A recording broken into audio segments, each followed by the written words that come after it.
pa rin nakikwento sa akin kung paano ka totoong bumaril.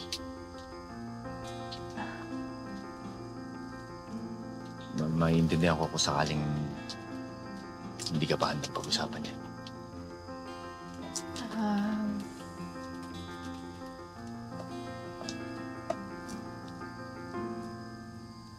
Oh!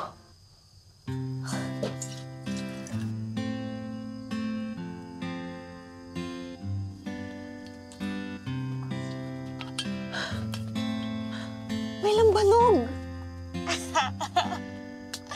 Sabi na nga ba eh. Tumador yun si Ate Keka at Kakay. Lambanog. Tara, tulong tayo.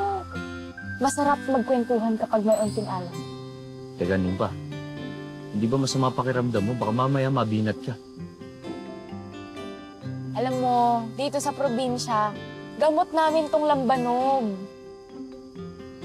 Ganun ba kasalimutin yung kwento mo sa akin? Basta, malalaman mo. Tara na, inom tayo. Doon tayo sa baba. Nimpa, hindi talaga umiinom. Nimpa.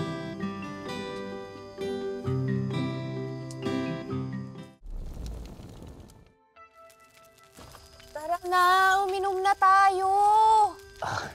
Pasensya ka, Nimpa. Di ako nainom eh. Ito talaga. Para mas mapasarap ang kwentuhan natin. Pwede naman kita samahan. Pero hindi talaga ako inom. Nako. Uminom na tayo. Tara na. Sarap to. Lambanog probinsya pa. Nako, the best to.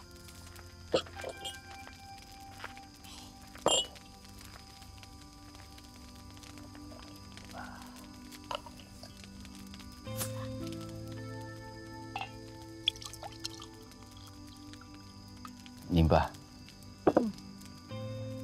Hindi mo pa rin nasasagot yung tanong ko sa'yo eh. Oo. Alin? Kung paano ka natutong bumaril. Ikaw nga yung maraming utang na kwento sa akin eh. Binisita ka ng presidente ng Pilipinas. Tinambangan ka ng isang batalyon. Tapos hanggang ngayon may sumusunod sa'yo. Sa atin pala. Kasi nakakalimutan mo ba?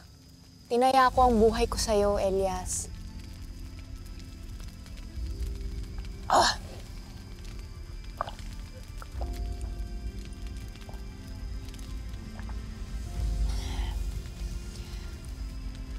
Ano ba talaga ang bumabalot na misteryo sa pagkatao mo, Elias?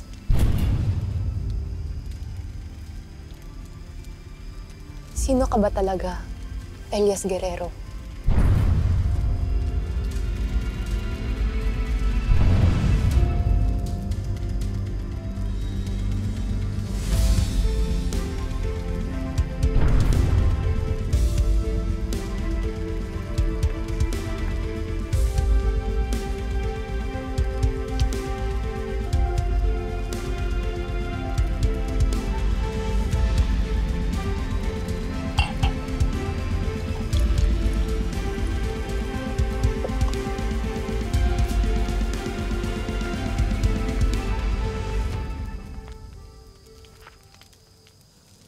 Gusto kitang lubos ang nakilala.